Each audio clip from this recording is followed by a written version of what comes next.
I want to start with a question. When you walk through a city, any city, your city, the city you have walked through so many times that the walking has become automatic, has become the body going to the next place while the mind does something else. When you walk through that city, what do you see? I ask because I have been walking through New York for 33 years, and I realized last Tuesday, on the corner of 44th and Broadway, that I have been not seeing approximately half of what is in front of me. Specifically, the advertisements. Not seeing in the sense of not registering their visual presence. I register them. My eye moves across them. My brain processes the information that they contain to the degree required to navigate the street they inhabit. I know there is a billboard. I know it is advertising something. I note the brand name with the same automatic efficiency with which I note the street signs. But I have not been looking at them. And there is an enormous difference between seeing and looking, which is the difference between processing information and attending to it. And I have spent this year, these 11 episodes, looking at things I had previously only seen. And each time the looking has produced something the seeing had not. Last Tuesday I looked at the advertisements, and what I found was this. Someone is doing real work in there. Someone who is talented, who is skilled, who has thought carefully about what they want to achieve and how to achieve it, is producing this. The billboard is not accident. The radio jingle is not carelessness. The magazine layout is the result of decisions, dozens of decisions, made by people who understand their medium, about how to make you feel something about a product you might not otherwise feel anything about. This deserves examination. Let's begin here. Tuesday evening, January 1948. I had been to Harriet's office. A meeting about the spring season, about what is coming, about the professional conversations that are the architecture of a career conducted through someone else's knowledge of a market I operate in, but do not fully see. Harriet is the person who sees the market. I am the person who works inside it. We meet to exchange information between our two kinds of knowledge, and the exchange is usually useful and occasionally revelatory, and always conducted over coffee in Harriet's office on 50th Street, where the window looks onto a wall, but the coffee is excellent. I left Harriet's at 6:30. It was dark, January in New York. 6:30 is full dark, the specific dark of a city in winter where the natural light has been gone for an hour and the artificial light is in full operation, all the more visible for the absence of competition from the sky. I walked south on Broadway toward 44th. Times Square. I have walked through Times Square so many times that the number is not calculable. Thousands of times. Since I was a child being taken to theater by my parents. Since I was a young actress going to auditions. Since I have been living and working in this city as an adult. Walking through Times Square is part of my daily geography. As unremarkable as the IRT or the stairs in my building. And at the corner of 44th and Broadway, something made me stop. Not a specific thing. I did not stop because one particular advertisement caught my eye and demanded attention. I stopped because I had spent the previous 4 months looking at things I had been not looking at. And I had just come from a meeting with Harriet that included a conversation about the new television landscape and what it meant for advertising. Harriet had said, almost as an aside, the advertisers are the ones who pay for everything, eventually. And I was on the corner of 44th and Broadway with Times Square in front of me, and I thought, I have never actually looked at this. I stopped. I looked. Times Square at night in January 1948 is... I want to try to describe it without the romanticism that the name tends to attract, and without the cynicism that the name equally tends to attract in people who have lived near it long enough to know its less appealing qualities. It is light. An enormous amount of light, from an enormous number of sources, of different colors and intensities and types, incandescent, neon, the specific blue-white of certain sign technologies, all of it aimed outward, all of it competing for the attention of the human eye in the specific way of things that are designed to be seen rather than to illuminate. The distinction matters. Street lamps illuminate. Their purpose is to make the street visible so that the people on it can navigate safely.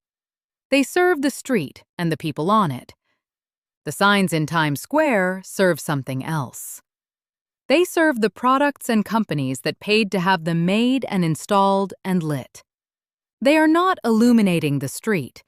They are using the street, using the shared public space of one of the world's most famous urban intersections as a medium for private commercial messages. This is the basic transaction of advertising. The use of public or shared attention that belongs in some sense to everyone, for private commercial purposes. I had known this. I had walked past it thousands of times knowing it.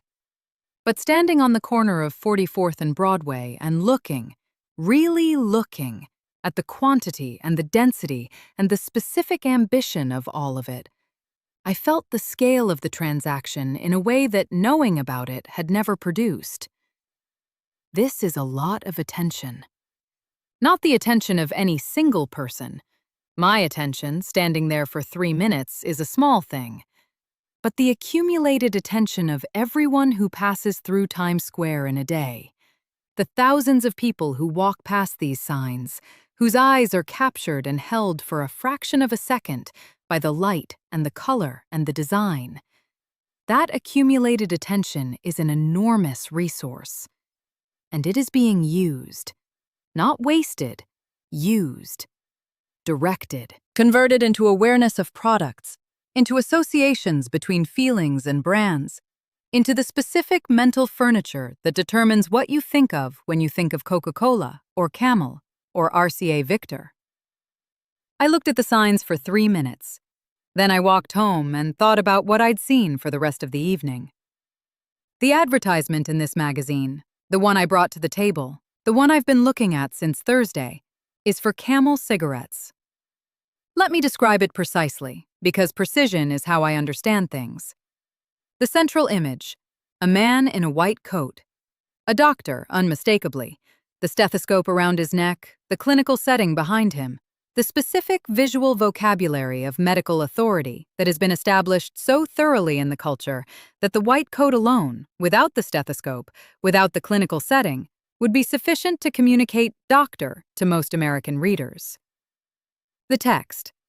More doctors smoke Camels than any other cigarette. The subtext, which is not written but is communicated. If doctors, the people whose professional lives are organized around health, whose expertise is the body and its preservation, whose recommendation carries the authority of specialized training and clinical experience, if doctors choose Camel, then Camel is the healthy choice, the intelligent choice, the choice of people who know. This is elegant. I want to say this clearly. The advertisement is elegant.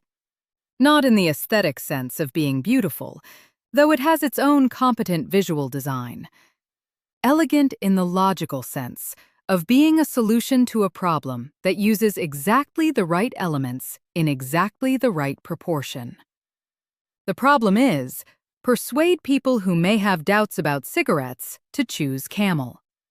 The solution is, find the authority that those people trust and make that authority the voice of endorsement. Doctors. The authority people trust most for questions about their body is medical authority. So the advertisement borrows medical authority, the white coat, the statistical claim, the implication of clinical evaluation, and redirects it toward the product. It is, as a piece of persuasive construction, nearly perfect. It is also, and I want to say this with the same clarity with which I said the first thing, operating at the edge of what should be permitted in the relationship between medical authority and commercial purpose. I say the edge and not over the edge because in January 1948, the scientific evidence connecting cigarette smoking to serious illness is not officially settled. It exists. There have been studies. There have been papers in medical journals. There have been researchers who have looked at the correlation between smoking and lung cancer and found something that deserved serious attention. But the scientific consensus, the kind of consensus that produces official statements, that changes medical practice, that appears in the Surgeon General's report, that consensus has not yet arrived. In January 1948, a doctor who smokes Camels is not technically contradicting scientific consensus. He is ahead of it by approximately 16 years. And the advertisement is using his authority. The authority that will, 16 years from now, be the authority that says the opposite: to sell cigarettes now. I look at this advertisement and I feel several things simultaneously. I feel admiration for the construction. I feel discomfort with the use. And I feel the specific, uncomfortable awareness of someone who has been smoking herself. I smoke occasionally, socially. The kind of smoking that belongs to the social rituals of my profession and my era. Who looks at the doctor in the white coat and thinks, he recommends this, therefore I need not worry. And then thinks, but I don't actually know that the recommendation is warranted. And then thinks, but I have been not thinking that second thought for years. I have been walking past advertisements my whole life. In the interest of understanding what I have been walking past, I did some reading this week. Not exhaustive reading. I am not an academic of advertising. I am an actress who became curious. But enough reading to give me the context I was missing. Advertising as a profession, as a deliberate, organized practice employing people whose job is to construct persuasive messages about products, is not ancient, but it is older than I had appreciated. The first American advertising agency was founded in 1841 by Volney Palmer in Philadelphia, who offered to place advertisements in newspapers on behalf of manufacturers who wanted to reach readers they couldn't reach otherwise. The agency was the intermediary between the people who made things and the people who read newspapers. And the agency's value was knowing which newspapers your potential customers read and being able to get your message into those newspapers. By 1948, the advertising industry has grown from this single intermediary function into something much larger, much more complex, and much more sophisticated. Madison Avenue. The phrase Madison Avenue has become, in 1948, shorthand for the advertising industry, in the same way that Wall Street is shorthand for finance and Hollywood is shorthand for the film industry. Not because all advertising agencies are on Madison Avenue. They are scattered throughout Midtown Manhattan and beyond, but because enough of the significant ones are located in the vicinity that the street has absorbed the industry's identity. What the Madison Avenue agencies do. They study people. This is the thing I found most interesting in my reading, and that I want to spend some time on. The modern advertising agency does not only create messages about products, it studies the people who might receive those messages, their habits, their desires, their fears, their aspirations, the specific emotional and psychological states that make them receptive to or resistant to specific kinds of persuasion. This study is systematic.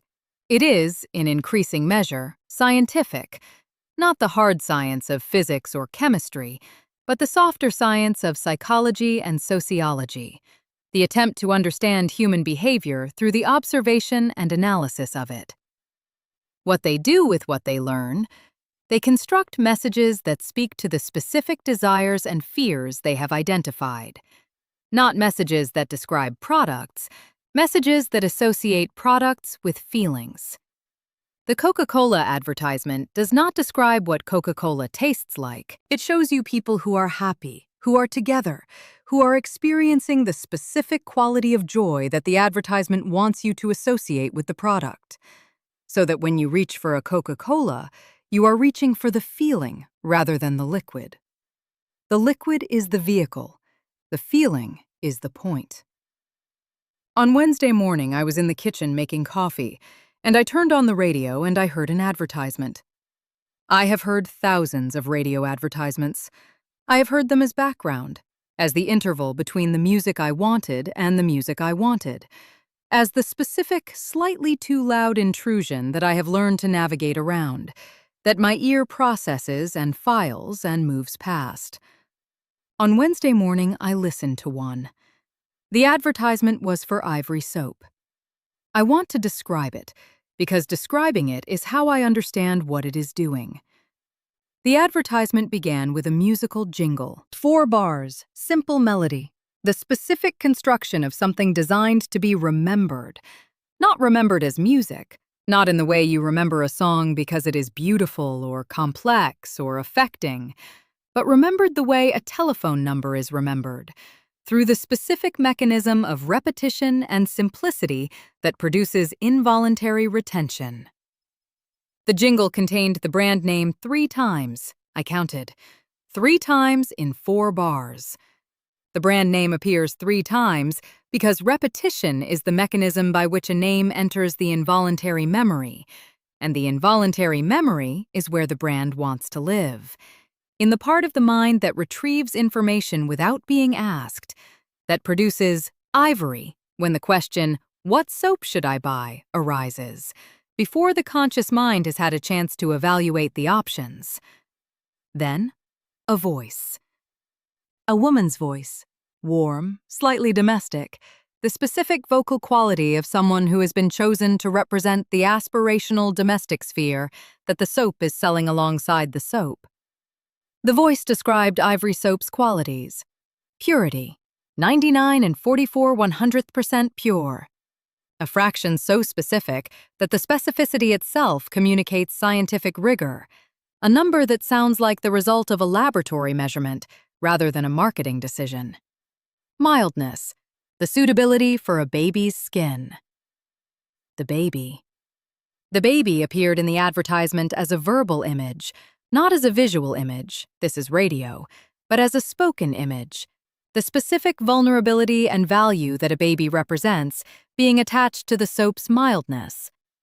If it is gentle enough for a baby, it is gentle enough for you. If you use it on your baby, you are a good mother. If you choose otherwise, the implication is available, though not stated. The advertisement concluded with the jingle again. Brand name, 3 more times. Total duration, approximately 60 seconds.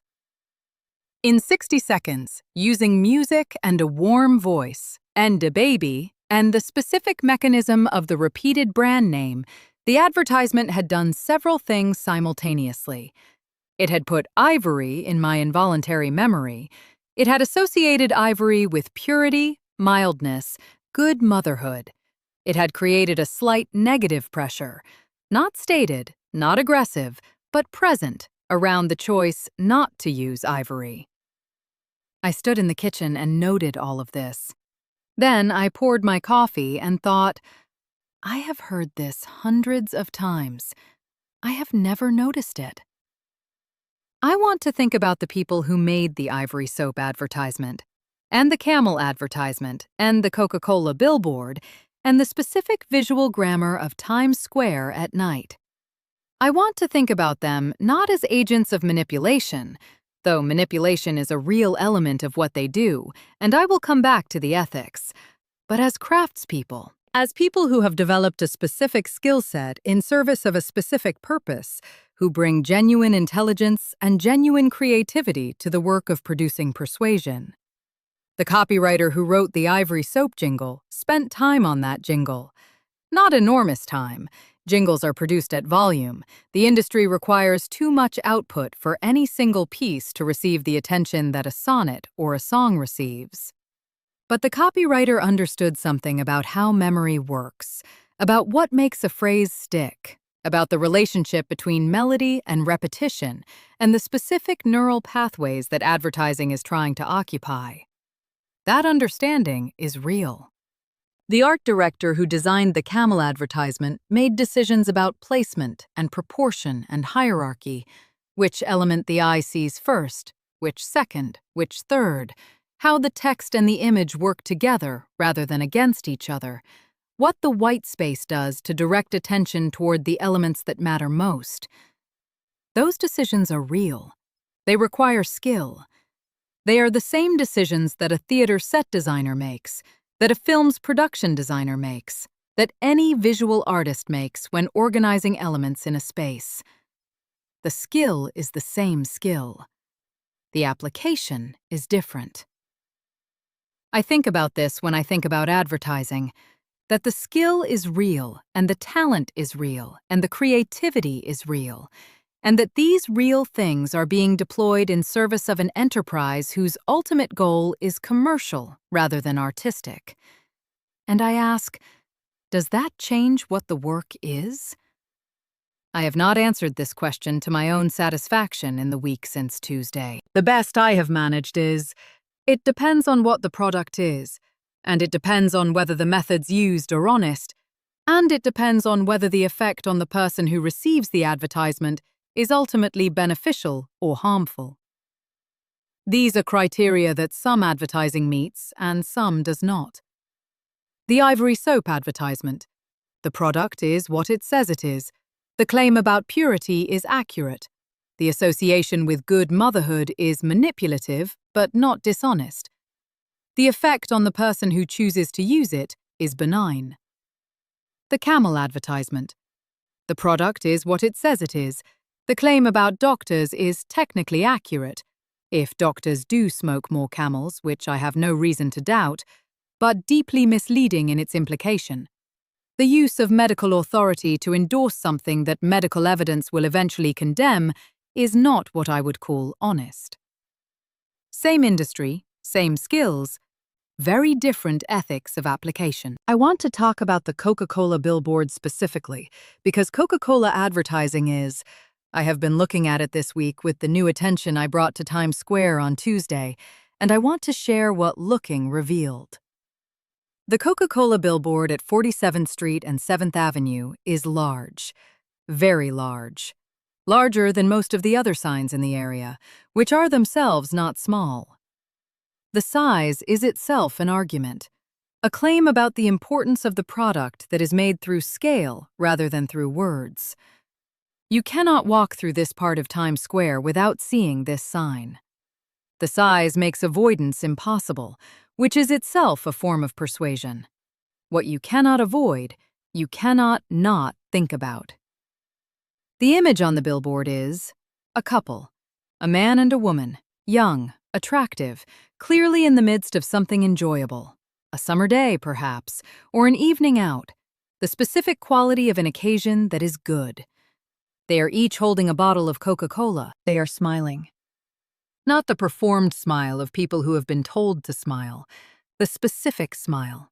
And here I invoke the 20 years I have spent studying performance and presence, and the difference between doing something and being inside something. The specific smile of people who are inside a good moment, and whose expression is the natural product of that insideness. Whether this specific couple is actually inside a good moment, or are models who have been placed in a constructed good moment for the purposes of a photograph, I cannot determine from the billboard. What I can determine is, the people who made this advertisement understood that genuine-looking joy is more persuasive than performed joy.